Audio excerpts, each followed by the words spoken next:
हाय दोस्तों, नमस्कार, प्रणाम। कैसे हैं आप सब? मैं नीलम पांडे अपने यूट्यूब चैनल में आप सभी दोस्तों का स्वागत करती हूं। आप सबके बीच में बहुत ही प्यारा सा तिलक गारी गीत लेके आए हूं। आशा करती हूं आप लोगों को पसंद आए। और ये गारी तिलक चढ़ाते समय का है, तो तिलक पे ही गाइएगा। बहुत प्यारा है और आप लोगों को भी पसंद आएगा, आशा करती हूँ। आइए सुनते हैं। और खेती बारी लंबी चौड़ी, घरवा बादुई तल्ला बतावा तिलक हरू।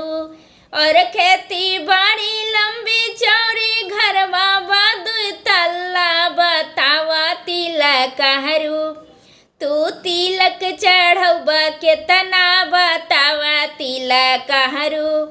खेती बाड़ी लंबी चौड़ी, घरवा बातुई तल्ला बतावा तिलक हरू। खेती बाड़ी लंबी चौड़ी, घरवा बातुई तल्ला बतावा तिलक हरू। तू तिलक चढ़ौबा केतना बतावा तिलक हरू। तू तिलक चढ़ौबा केतना बतावा तिलक हरू। अरे सुटवा लैला बुटवा लैला, बेच के अपन बुआ बतावा तिलक हरू। अरे सुटवा ले हा बुटवा ले हा, बेच के अपन बुआ बतावा तिलक हरू।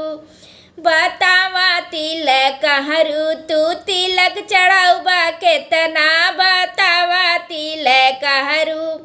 खेती बारी लंबी चौड़ी, घरवा बादुई तल्ला बतावा तिलक हरू। तू तिलक चढ़ौबा केतना बतावा तिलक हरू।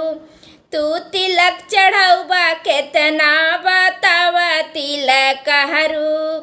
तोहरा मुँहा काहे धुआं बतावा समधिवा। अरे तोहरा मुँहा काहे धुआं बतावा समधिवा। सुटवा लैला बुटवा लैला, बेच के अपन बुआ बतावा तिलक हरू।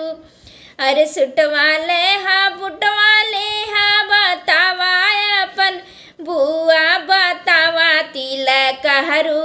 बेचा है अपन बुआ बतावा तिलक हरू। तोरा मुँहा काहे धुआं बतावा तिलक हरू। खेती बाड़ी लंबी चौड़ी, घरवा बादुई तल्ला बतावा तिलक हरू। तू तिलक चढ़ौबा केतना बतावा तिलक हरू। और पूरी खाया सब्जी खाया और खाया पुआ। और सब्जी खाया पूरी खाया और खाया पुआ बतावा तिलक हरू। तोहर पेट है कुआं बतावा तिलक हरू। और सब्जी खाया पूरी खाया और खाया पुआ बतावा तिलक हरू। तोहर पेट है कुआं बतावा तिलक हरू।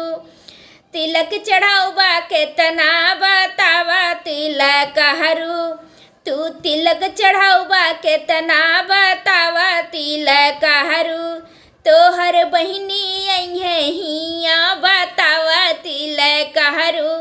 तू तिलक चढ़ौबा केतना बतावा तिलक हरू।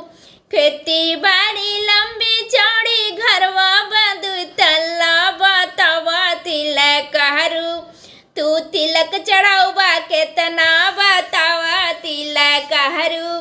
तू तिलक चढ़ौबा केतना बतावा तिलक हरू।